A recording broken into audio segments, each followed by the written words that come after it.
¿qué tal? ¿Cómo les va? Muy buenas noches. Bienvenidos a Futuros y Opciones. Hoy, sin mi compañero, mi amigo Claudio Suchovicki, razones profesionales le impidieron estar aquí, pero Dios mediante lo tendremos con todos ustedes el próximo día martes. Y me toca comentar una semana bastante complicada en los mercados, con muchísima volatilidad. La semana anterior vimos subas y bajas fortísimas. Y arrancamos una semana un poquitito más tranquila. Hay algunas expectativas que sobre el cierre de la semana pueda haber algún tipo de anuncio por parte de la Reserva Federal.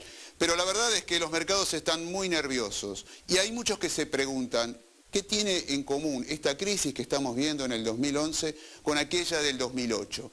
Y la verdad es que si uno dice son comparables, ¿es la misma? No, la primera respuesta que tendría a mano sería un no. ¿Por qué? Porque en el 2008 hablábamos de una crisis del sistema financiero, fundamentalmente con epicentro en los Estados Unidos.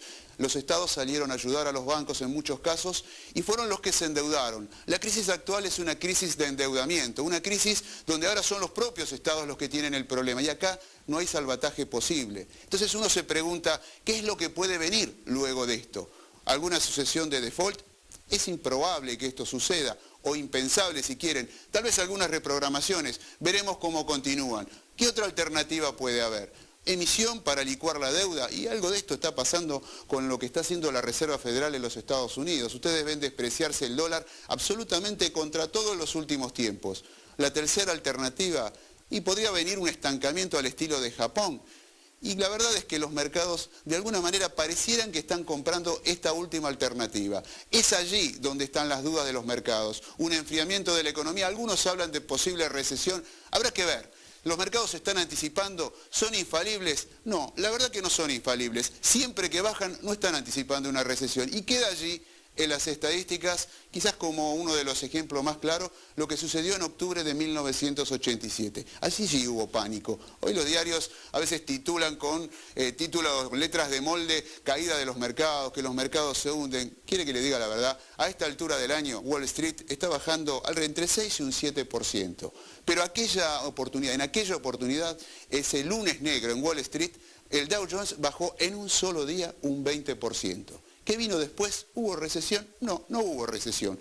Por eso es que habrá que mirar con atención, y mucho vamos a hablar en este programa de lo que puede suceder a futuro. El pasado usted ya lo conoce, los títulos de los diarios es difícil operar en función de eso. Hay que sacar conclusiones de lo que puede llegar a venir. En el corto plazo, ¿qué están mirando los mercados? Lo que puede suceder el próximo día viernes. ¿Qué va a suceder allí en los Estados Unidos? Hay un evento importante, el meeting de la Reserva Federal en Jackson Hole. Allí muchos esperan anuncios del titular de la FED, Ben Bernanke. Claro, ¿qué puede decir Bernanke? Hay muchas alternativas, pero la verdad es que tiene pocas balas para poder hacer frente a una situación complicadísima. Tal vez cambiar la duration de los bonos que tiene en cartera la Reserva Federal. Algunos analistas pensaban que esa podría llegar a ser una solución. Esto es, canjear bonos de corto plazo por bonos de largo plazo. Venderlos de corto, comprarlos de largo. ¿Para qué? Para bajar la tasa de interés de largo plazo, que impactan sobre todo en los créditos hipotecarios. Esto puede ayudar al mercado inmobiliario. Y ustedes saben que la construcción tiene un efecto multiplicador importante. ¿Dirá esto Bernanke? ¿No hablará? Bueno, los mercados seguramente van a dar su veredicto. De estas cosas, de estos temas, de lo que puede venir, vamos a hablar mucho en este programa y tenemos para ello un invitado de lujo, José Sciaba Serrate, quizás uno de los economistas que mejor toman el pulso del mercado, así que quédese. Ahora vamos a pasar a Ana Saco con las habituales preguntas y respuestas para Leonardo Quialba, nuestro columnista habitual. Hola Rubén, muy buenas noches a todos. Llegó el momento de dar respuestas a nuestros televidentes y también hacer un paneo por el ámbito local e internacional. Para ello, como siempre, estamos junto al analista Leonardo Quialba de Delfos Investment. Leonardo, muy buenas noches. ¿Qué tal? Buenas noches, Ana. ¿Cómo estás? ¿De mejor humor? ¿Más relajado? Bien, bien. Seguimos con los cinturones de seguridad apretados, aferrados al volante y bueno, en esta montaña rusa que viene muy compleja. Creo que todavía tenemos bastante terreno sinuoso por recorrer, así que hay que seguir muy atento a todo lo que vaya sucediendo. Seguro. Vamos a contestar las preguntas de nuestros televidentes. Raquel de Floresta, por ejemplo, quiere seguir paso a paso la crisis internacional. Leo, ¿qué elementos tiene que mirar? Mira, la verdad que está todo muy complejo. Yo diría que en el corto plazo hay tres grandes eventos sobre el cual los analistas tienen posada su mirada. El primero es el que hablaba Rubén del próximo viernes, la reunión en Jackson Hole con el discurso de Bernanke. Claramente es un evento sobre el cual todos los analistas e inversores tienen posadas las miradas, teniendo en cuenta que el año pasado justamente marcó el punto de inflexión a los mercados. A partir de su discurso en Jackson Hole, los mercados de riesgo, los mercados accionarios empezaron a recuperarse, con lo cual muchos lo están mirando, aunque pocas municiones le quedan.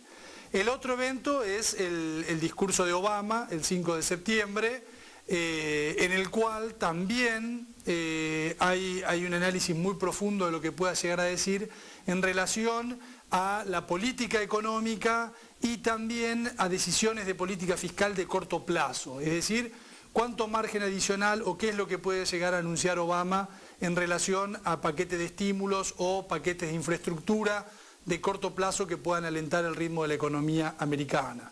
Y el tercero y el último, tal vez el menos comentado y el más importante, es el 7 de septiembre, que se espera que la Corte Suprema de Justicia alemana se pronuncie sobre la constitucionalidad de los rescates que autorizó el Parlamento alemán, que conocemos, el rescate el más conocido de todos es a Grecia.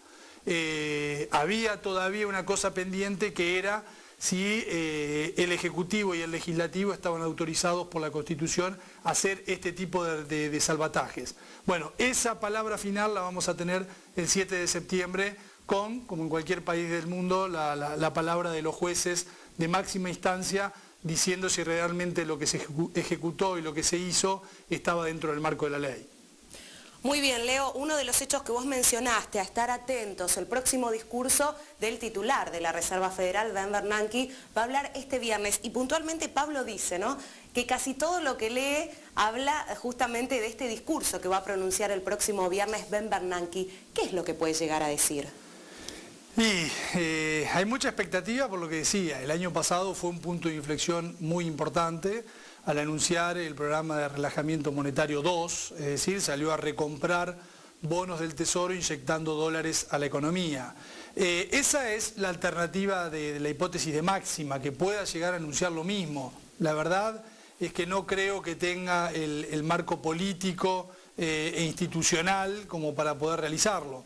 Tiene otras variantes intermedias, algunas de las que hablaba Rubén, de dar una pauta un camino adicional a lo que ya dijeron en el comunicado de la Reserva Federal, del FOMC, vamos a mantener las tasas bajas hasta mediados del 2013. ¿Cómo lo vamos a hacer? ¿Bajo qué procedimiento? El otro punto es cambiar la cartera de activos, es decir, pasar los bonos cortos a la parte larga de la curva para bajar aún más las tasas de interés de largo plazo. Tiene todavía un menú de opciones, pero es un menú cada vez más limitado. Ahí lo que hay que recordar es que lo que pueden hacer los bancos centrales, tanto el americano como el europeo, es un puente de transición. ¿Transición hacia qué? Hacia un estado de mayor solvencia o de mayor nivel de actividad que claramente tiene que ver con las decisiones del Poder Ejecutivo y el Poder Legislativo. Por eso que tal vez es más importante en esta ocasión el discurso de Obama que el discurso de Bernanke. Lo que no habría que descartar es intervenciones en el sector financiero. Es decir, en estas semanas ha habido muchísimo ruido en las acciones bancarias. Acciones como Bank of America, Goldman Sachs han tenido caídas realmente estrepitosas y por ahí se pueden llegar a tomar intervenciones para bajar el ruido dentro del sistema financiero con compras de bancos entre ellos, es decir, consolidación del sistema financiero.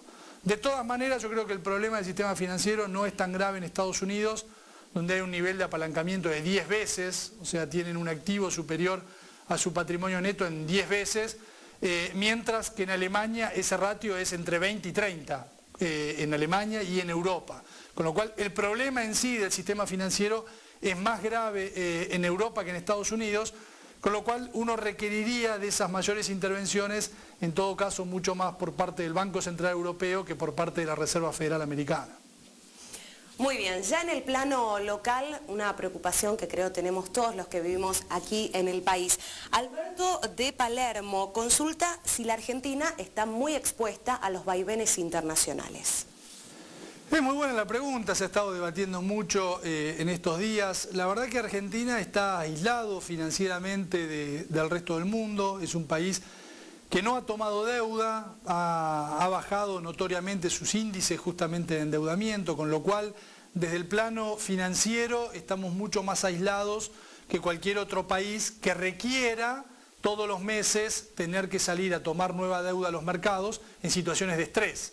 Acabamos de ver, por ejemplo, una cancelación de emisión de deuda en un país como Perú. Es decir que por ese lado las cosas están bastante controladas. Desde el punto de vista fiscal, el principal interrogante o tema de estrés pueden llegar a ser los subsidios, que son los que más afectan la política fiscal.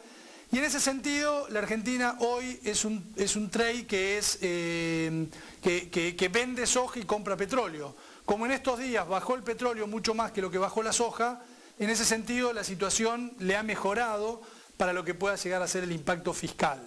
El punto, sí, es justamente el precio de la soja. Y el precio de la soja tiene que ver con el precio en general de los commodities, que tiene que ver con el valor del dólar, que tiene que ver con el nivel de actividad de Asia. Con lo cual, por ahí es donde está el franco débil de Argentina, que se vería afectada en un caso extremo de una situación de recesión a nivel internacional. Por ahora ese es el escenario, no el escenario base que podemos llegar a plantear, con lo cual en términos generales el estrés financiero actual nos deja un poquito al margen, no nos golpea tan directamente, pero si este estrés financiero contagia la economía y se traslada hacia una recesión global, entonces claramente de ese escenario no vamos a poder zafar. Muy bien, datos muy interesantes a tener en cuenta. Leonardo Quialba, muchísimas gracias. No, por favor, a vos, Ana, gracias. Nosotros hacemos una muy breve pausa y ya seguimos en Futuros y Opciones.